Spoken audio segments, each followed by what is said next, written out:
जी, federal board का जो past paper 2024 का है उसका हम सॉल्यूशन जो है वो सॉल्व कर रहे हैं। और इसका पहले पार्ट में हमने सेक्शन बी और सेक्शन बी के जो क्वेश्चन नंबर 2 के पहले 3 पार्ट्स थे और उसके दोनों ऑप्शंस वो हमने सॉल्व किए। अभी हम कंटिन्यू कर रहे हैं from part number 4। Part 4 partial fraction में से था, जिसमें आपने रिजॉल्व करना था x² - 2 upon x - 1 into x+1 whole square. तो इसको सबसे पहले पार्शियल फ्रैक्शन को रिजॉल्व करने के लिए आपने आइडेंटिफाई करना होगा कि ये पार्शियल फ्रैक्शन का कौन सा केस है। तो पहले चेक करना है कि क्या ये प्रॉपर फ्रैक्शन है या इम्प्रॉपर फ्रैक्शन है। तो न्यूमरेटर में पावर 2 आ रही है और डिनोमिनेटर में आप जब x+1 का होल स्क्वायर को x - 1 से मल्टीप्लाई करेंगे तो डिनोमिनेटर में मैक्सिमम x की पावर 3 आएगी। तो ये प्रॉपर फ्रैक्शन है। तो प्रॉपर फ्रैक्शन को डायरेक्टली फिर आप सॉल्व करते हैं। अगर इम्प्रॉपर फ्रैक्शन हो तो पहले आप उसको इम्प्रॉपर को प्रॉपर में कन्वर्ट करते हैं। तो अब यहाँ पे लीनियर की पावर आ रही है, तो इसका मतलब है कि ये पार्शियल फ्रैक्शन का सेकेंड केस आ रहा है। तो उसमें क्या होता है, आपने लेट करना है x² - 2 upon x - 1 into x+1 का होल स्क्वायर। तो इसको आपने लिखना होता है a अपॉन लीनियर फैक्टर, फिर b अपॉन लीनियर फैक्टर, और फिर c अपॉन लीनियर फैक्टर की जो पावर है वो पावर 2 तक है तो पावर 2 तक लिख लेंगे। अगर पावर 3 होती तो फिर हम लिख देते d upon x+1 whole cube आ जाता। इसको आप नेम अलॉट कर देंगे इक्वेशन 1 का।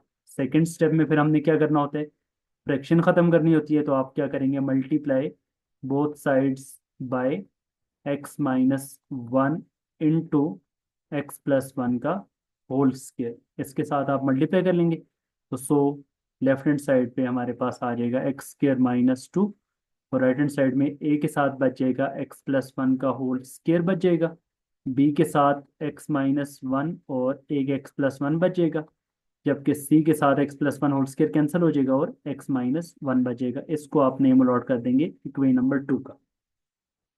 उसके बाद जो थर्ड स्टेप होता है, थर्ड स्टेप में बारी बारी आपने जो लीनियर फैक्टर्स होते हैं उनको पुट करके एक्स की वैल्यू को आपने इक्वेशन नंबर 2 में पुट करना होता है। तो पहला लीनियर फैक्टर हमारे पास है x - 1। यहाँ से अगर आप एक्स की वैल्यू निकालें तो एक्स की वैल्यू क्या आ जाएगी, 1। एक्स की वैल्यू 1 हम पुट करेंगे in equation number 2। Equation number 2 में जहाँ जहाँ पे एक्स आ रहे हैं वहाँ पे आप 1 पुट कर देंगे। तो 1 का square -2 is equal to a into 1+1 का होल स्क्वायर, और b के साथ जो 1 - 1 है तो ये सारा जीरो हो जाएगा, और c के साथ 1 - 1 पुट करेंगे तो जीरो हो जाएगा। तो 2 का square 4, 4a is equal to 1 का स्क्वायर 1, 1 - 2 -1। तो a की वैल्यू हमारे पास आ जाएगी -1/4। a की वैल्यू हमारे पास आ गई -1/4। अब आप फिर दूसरा जो लीनियर फैक्टर है उसको पुट करेंगे। अब आप दूसरा लीनियर फैक्टर क्या आ रहा है, x+1 आ रहा है यहाँ पे, ठीक है। तो अब आप क्या करेंगे, put x+1 is equal to 0। Mean x की वैल्यू क्या आएगी यहाँ से, x की वैल्यू आ जाएगी -1, और पुट कहाँ पे करना है, इन इक्वेशन 2, इक्वेशन नंबर 2 में पुट कर दें। तो इक्वेशन नंबर 2 में जब आप इसे पुट करेंगे तो ये आएगा -1 का square -2 is equal to a into -1+1, zero हो जाएगा, ए वाला सारा जीरो हो जाएगा। बी में भी x+1 है तो -1+1 वो सारा जीरो हो जाएगा। जस्ट सी वाला बच जाएगा, सी में आ जाएगा -1 तो -1 कितना आ जाएगा, -2c। -1 का स्क्वायर +1, 1 इंटू -2 -1। तो सी की वैल्यू आ जाएगी -1 divided by -2। Minus minus cancel होगा तो सी की वैल्यू हमारे पास आ जाएगी 1/2। ए की वैल्यू -1/4 आ गई थी, सी की वैल्यू 1/2 आ गई है। अब हमारे पास लीनियर फैक्टर्स खत्म हो गए। आपने x+1 को भी यूज कर लिया और x - 1 को भी यूज कर लिया। अब यहाँ पे पावर है तो इसको आप यूज नहीं करते, बल्कि फिर आप क्या करते हैं, आप जो इक्वेशन नंबर 2 होती है उसको रीराइट करते हैं। तो आप क्या लिखेंगे, रीराइट इक्वेशन 2। इक्वेशन 2 को रीराइट करके आप कंपेयरिंग कोफिशिएंट से फिर वैल्यू निकालते हैं। यहाँ पे लेफ्ट साइड पे x² - 2 आ रहा है, राइट साइड पे x+1 का होल स्क्वायर ओपन करेंगे तो ये आ जाएगा x² + 2x+1 आ जाएगा। इसी तरीके से बी में x+1 और x-1 मल्टीप्लाई होगा तो x² -1 आ जाएगा, और सी के साथ क्या आ जाएगा, x-1 आ जाएगा। ठीक है, अब आप कंपेयरिंग कोफिशिएंट करेंगे। कंपेयरिंग कोफिशिएंट में आपके पास जो मैक्सिमम पावर है उसके कोफिशिएंट्स को कंपेयर कर लें। तो यहाँ पे आपके पास जो x की मैक्सिमम पावर है वो 2 आ रही है, तो आप क्या लिखेंगे, कंपेयरिंग कोफिशिएंट्स ऑफ x²। तो x² के कोफिशिएंट्स हम कंपेयर करेंगे तो लेफ्ट साइड पे आपके पास x² का कोफिशिएंट क्या आ रहा है, 1, और राइट साइड पे x² का कोफिशिएंट क्या आ रहा है, a आ रहा है, और क्या आ रहा है, b आ रहा है, a+b। तो आप a की वैल्यू पुट कर लें, -1/4। यहाँ से b का आंसर हमारे पास आ जाएगा, -1/4 लेफ्ट पे जाएगा तो +1/4, तो 1+1/4 क्या हो जाएगा, 5/4 आ जाएगा। तो b की वैल्यू हमारे पास क्या आ गई है, 5/4। a भी फाइंड हो गया, b भी फाइंड हो गया, c भी फाइंड हो गया। अब a b c तीनों की वैल्यूज को आप इक्वेशन नंबर 1 में पुट कर देंगे।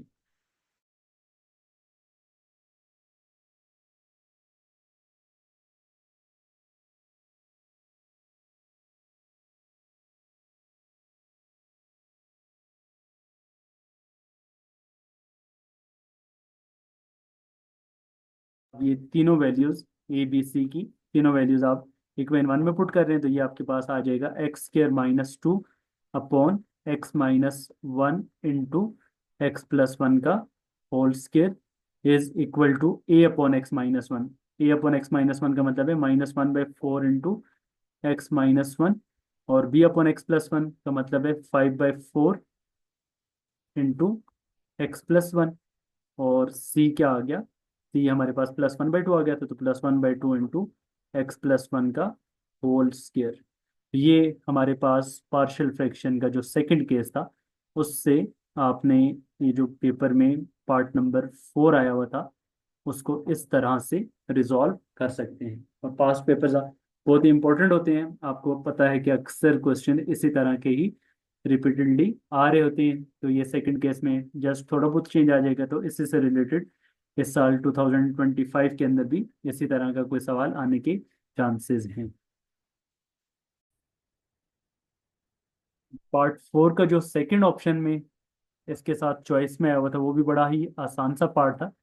उसमें ए सेट गिवन है 1 2 3 4, इसी तरह से बी सेट गिवन है 2 3 5 7, 2 3 5 7, और आपने फाइंड क्या करना था, ए क्रॉस बी, देन फाइंड ए क्रॉस बी, और उसके बाद एंड अ रिलेशन।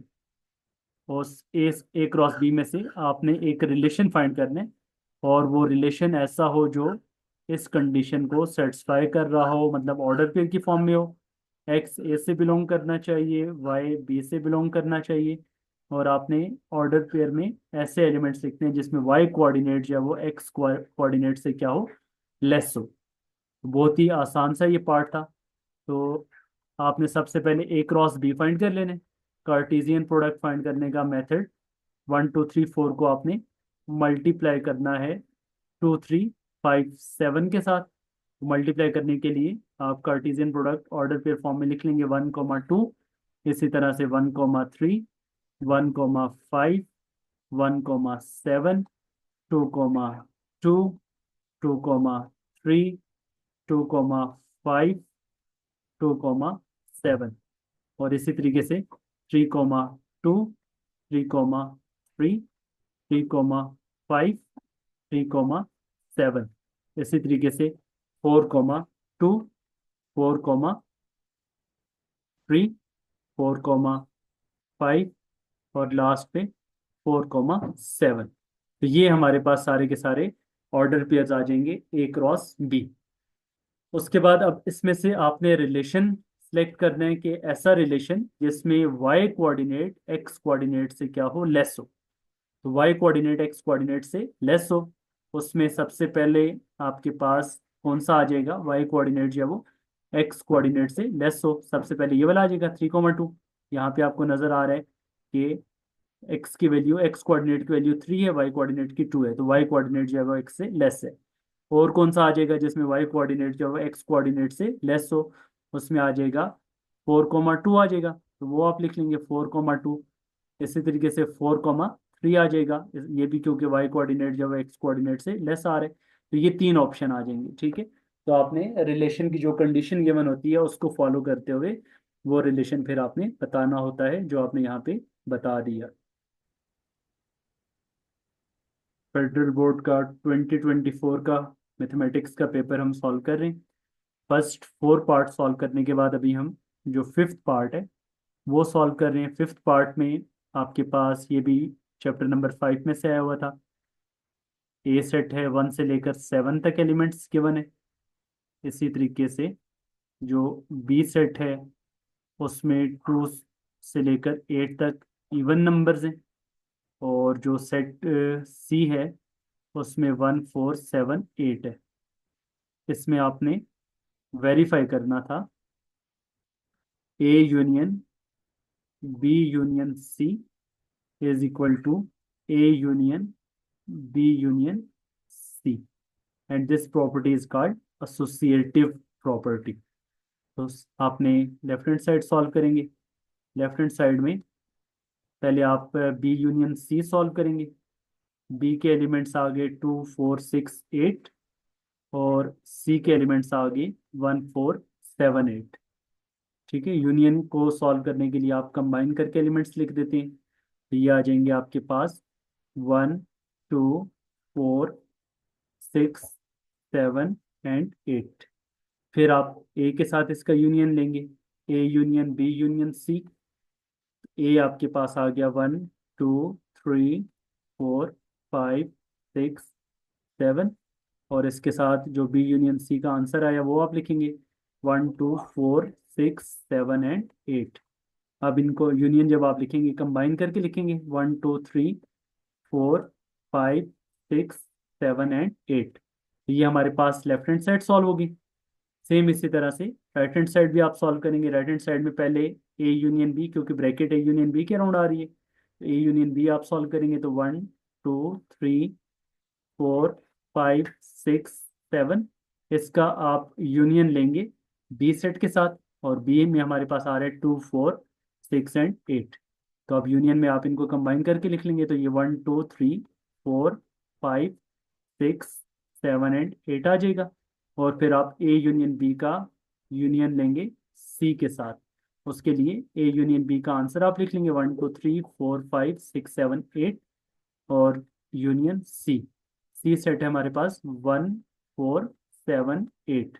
तो अब आप इनको कंबाइन करके लिखेंगे तो ये आ जाएगा 1 2 3 4 5 6 7 एंड 8। तो यहाँ पे आपके पास जो लेफ्ट हैंड साइड का फाइनल आंसर आया 1 2 3 4 5 6 7 8, और राइट हैंड साइड का जो आपके पास फाइनल आंसर आया 1 2 3 4 5 6 7 8। तो आप लिखेंगे so A union B union C is equal to A union B union C. इस तरह से ये पार्ट फिफ्थ इस तरह से आपने सॉल्व करना था। पार्ट फिफ्थ में जो सेकंड ऑप्शन था वो है if terminal ray of theta is in first quadrant, mean theta जो है वो इन क्वाड्रेंट 1 आ रहा है, and sine theta is equal to 3/4। Sine theta की वैल्यू है 3/4। Then find the remaining trigonometric ratios of theta. तो आपने रिमेनिंग ट्रिग्नोमेट्रिक रेशियोज क्या करनी है, फाइंड करनी है। तो अब फर्स्ट क्वाड्रेंट में जैसे कि आपको पता है ऐड शुगर टू कॉफी, उसके accordingly all trigonometric functions are positive in first quadrant. तो साइन थीटा किसके इक्वल होते हैं, साइन थीटा इक्वल होता है परपेंडिकुलर अपॉन हाइपोटेन्यूज।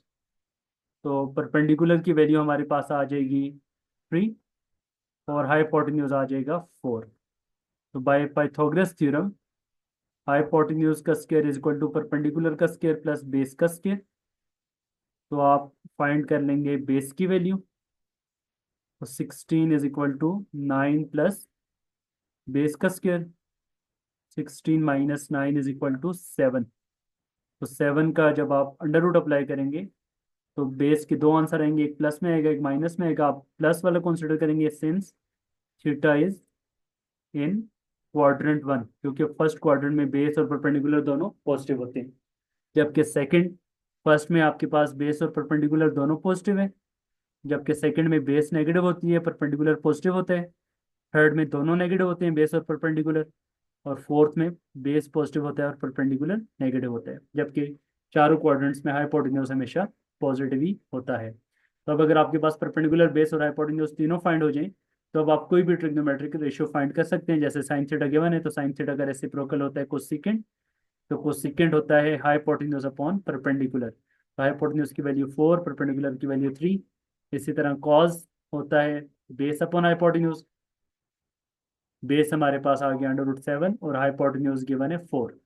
कॉस का रेसिप्रोकल होता है सीकेंट, सीकेंट आ जाएगा हाइपोटेन्यूज अपॉन बेस, तो बेस आपके पास हाइपोटेन्यूज है 4 और बेस है आपके पास √7। और इसी तरह से टेन, टेन होता है परपेंडिकुलर अपॉन बेस, परपेंडिकुलर है हमारे पास 3 और बेस है हमारे पास √7। और इसी तरीके से टेन का जो रेसिप्रोकल है वो है कोटेंजेंट, कॉट थीटा, कॉट हमारे पास आ जाएगा बेस अपॉन परपेंडिकुलर, तो बेस आपके पास है √7 और परपेंडिकुलर है 3। तो इस तरह से एक ट्रिग्नोमेट्रिक रेशो हमारे पास गिवन थी, तो हमने सारे के सारे ट्रिग्नोमेट्रिक रेशोज फाइंड कर लिए। तो यहाँ पे हमारा ये जो पार्ट नंबर 5 है उसके जो दोनों ऑप्शंस हैं वो कंप्लीट हो गए। 2024 का मैथमेटिक्स का पेपर हम सॉल्व कर रहे हैं, और 5 पार्ट्स के दोनों ऑप्शंस हमने सॉल्व किए, और अभी पार्ट नंबर 6, पार्ट नंबर 6 में हमने फाइंड करना है arithmetic mean, find arithmetic mean. और टेबल आपके पास गिवन है, और टेबल जब गिवन है क्लास इंटरवल्स और फ्रीक्वेंसी, तो उससे हमें पता चल गया कि आपके पास ये जो डेटा है, this data is group data. तो ग्रुप डेटा का अरिथमेटिक मीन फाइंड करने का फार्मूला फिर आपको याद होना चाहिए, उसको आपने यहाँ पे अप्लाई करना है। दो कॉलम्स आपको गिवन है, एक क्लास इंटरवल्स का कॉलम गिवन है और दूसरा फ्रीक्वेंसी का कॉलम गिवन है। क्लास इंटरवल्स भी गिवन है और इसके अलावा फ्रीक्वेंसी भी गिवन है। क्लास इंटरवल्स कितने गिवन है आपके पास, 1 2 3 4 और 5, 5 इंटरवल्स हैं, और उनकी फ्रीक्वेंसी भी गिवन है। इंटरवल है आपके पास 1 से लेकर 9, इसी तरीके से 10 से लेकर 18, इसी तरीके से 19 से 27, और फिर 28 से 36, और लास्ट पे 37 से 45। इनकी फ्रीक्वेंसीज हैं 6, 4, 1, 2 एंड 2। अब अरिथमेटिक मीन का फार्मूला क्या होता है फॉर ग्रुप डेटा?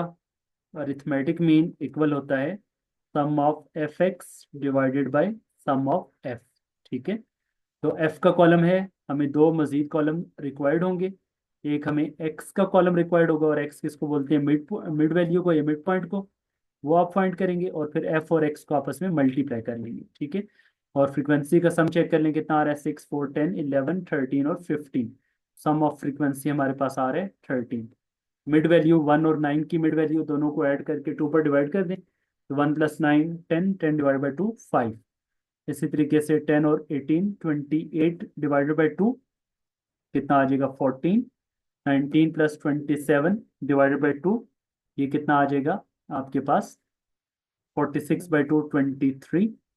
और 28 और 36 का मिड पॉइंट क्या आ जाएगा, मिड वैल्यू क्या आ जाएगी 32। और 37 और 45 की मिड वैल्यू कितनी आ जाएगी 41।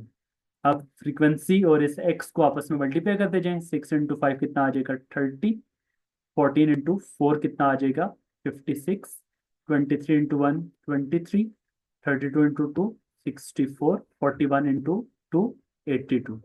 अब इस कॉलम को आप सम कर लें कि सम ऑफ एफ एक्स कितना आ रहा है, तो 15 5 1 4 9 11 17 और 25 255। तो आप पुट कर लेंगे सम ऑफ एफ एक्स कितना आ गया 255 डिवाइडेड बाई 13।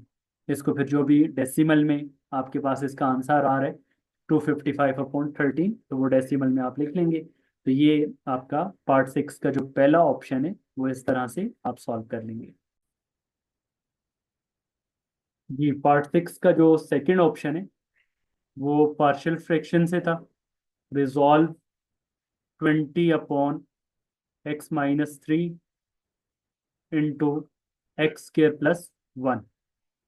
तो आपने पहले आइडेंटिफाई करना है कि पार्शियल फ्रैक्शन का ये कौन सा केस है। तो यहाँ पे अगर आप देखें तो आपके पास इररिड्यूसिबल क्वाड्रेटिक एक्सप्रेशन आ रहा है।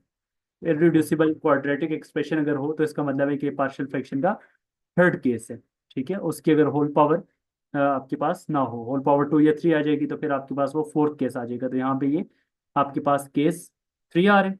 तो सबसे पहले फिर आप इसको लेट करेंगे 20/x-3 into x square plus 1 को आप लेट कर लेंगे a/x-3।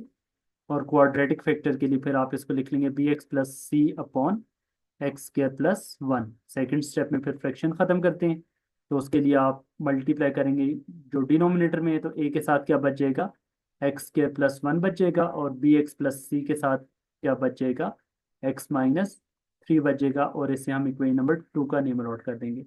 फिर आपके पास जो लीनियर फैक्टर है वहां से x की वैल्यू निकाल कर आप इक्वेशन नंबर 2 में पुट कर दें तो x की वैल्यू 3 आ रही है। इसको हम पुट करेंगे इन इक्वेशन 2, वहां से हमारे पास एक कांस्टेंट का आंसर आ जाएगा। तो x की वैल्यू जब आप 3 पुट करेंगे तो 3 का स्क्वायर प्लस 1, जबकि ये b इंटू 3 प्लस 3, इसके साथ जब आप ये 3 - 3 करेंगे तो ये सारा 0 हो जाएगा। तो 3 का स्क्वायर 9 + 1 10, 10a, और ये 0 हो गया सारा, इक्वल टू 20। तो a की वैल्यू हमारे पास आ जाएगी 20/10। तो a आपके पास 20/10 आ गया, तो a की वैल्यू आ जाएगी 2। a की वैल्यू 2 आ गई। इसी तरीके से अब फिर आप इक्वेशन नंबर 2 को क्या करेंगे, रीराइट। बाकी दो वैल्यूज आप फाइंड करेंगे कंपेयरिंग कोफिशिएंट्स के साथ। तो राइट साइड, लेफ्ट साइड पे 20 है, राइट साइड पे a के साथ x² प्लस 1 आ रहे हैं। b का जो x है उसको ब्रैकेट में मल्टीप्लाई करेंगे तो वो हो जाएगा x² - 3x, और c के साथ क्या आ रहा है, x-3। अब आप कंपेयरिंग कोफिशिएंट कर लें। कंपेयरिंग कोफिशिएंट ऑफ सबसे मैक्सिमम पावर 2 आ रही है, तो उससे स्टार्ट कर लेते हैं। एक्स स्क्वायर के कोफिशिएंट कंपेयर करेंगे, लेफ्ट साइड पे 0, राइट साइड पे एक्स स्क्वायर का कोफिशिएंट ए भी आ रहा है और एक्स स्क्वायर का कोफिशिएंट बी भी आ रहा है। a+b, ए की वैल्यू 2 पुट करेंगे तो b का आंसर क्या आ जाएगा हमारे पास, b का आंसर आ जाएगा -2। उसके बाद फिर कंपेयरिंग कोफिशिएंट ऑफ x कर लें, x⁴ लेफ्ट साइड पे नहीं है 0, राइट साइड पे x का कोफिशिएंट क्या, -3, -3 इंटू बी कितना आ जाएगा, -3b। और इसी तरह से यहाँ पे 1 इंटू सी कितना आ जाएगा, c, तो -3b+c। तो b की वैल्यू आपने पुट कर ली -2, तो यहाँ पे आपके पास c का आंसर आ जाएगा -6। अब ये ए बी सी तीनों वैल्यूज को आप पुट कर लेंगे इक्वेशन नंबर 1 में। इक्वेशन नंबर 1 में पुट कर लें तो आप लिखेंगे पुट इन इक्वेशन 1। तो हमारे पास जो फाइनल आंसर है इसका आ जाएगा 20/x-3 into x² plus 1 in equal to a/x-3 mean 2/x-3, और bx+c, b की वैल्यू -2, x+c, c की वैल्यू -6/x² प्लस 1। या फिर आप एक स्टेप इसमें और कर सकते हैं कि अगर आप माइनस क्या कर लें, कॉमन ले लें, -2 कॉमन ले लें, तो माइनस बाहर कॉमन आ जाएगा और 2 साथ में लिखकर इसको आप लिख सकते हैं x+3 डिवाइडेड बाई x²+1। तो ये इसका आपके पास फाइनल आंसर आ जाएगा। ठीक है, ये इसका फाइनल आंसर आ जाएगा। तो इस तरह से आप इसको लिख सकते हैं। तो ये हमने फेडरल बोर्ड का जो 2024 का पेपर था, एनुअल, फर्स्ट एनुअल का पेपर मैथमेटिक्स का, और इसका जो ये सेकंड वीडियो थी, इसमें हमने part number 4, part 5 and part 6, और हर हर पार्ट के हमने दोनों दोनों ऑप्शंस जो है वो सॉल्व की। क्योंकि जैसा कि अभी लेटेस्ट जो पेपर है उसमें हर पार्ट में ऑप्शन होते हैं, तो हमने दोनों ऑप्शन सॉल्व किए कि जो आप बच्चों को ज़्यादा अच्छे से लग रहा है तो उसको आप ऑप्ट किया करें, ताकि फाइनल में आपके कोई मार्क्स भी ना कटें। तो ये हमारा यहाँ पे सेक्शन बी के 6 पार्ट जो है वो कंप्लीट हो गया।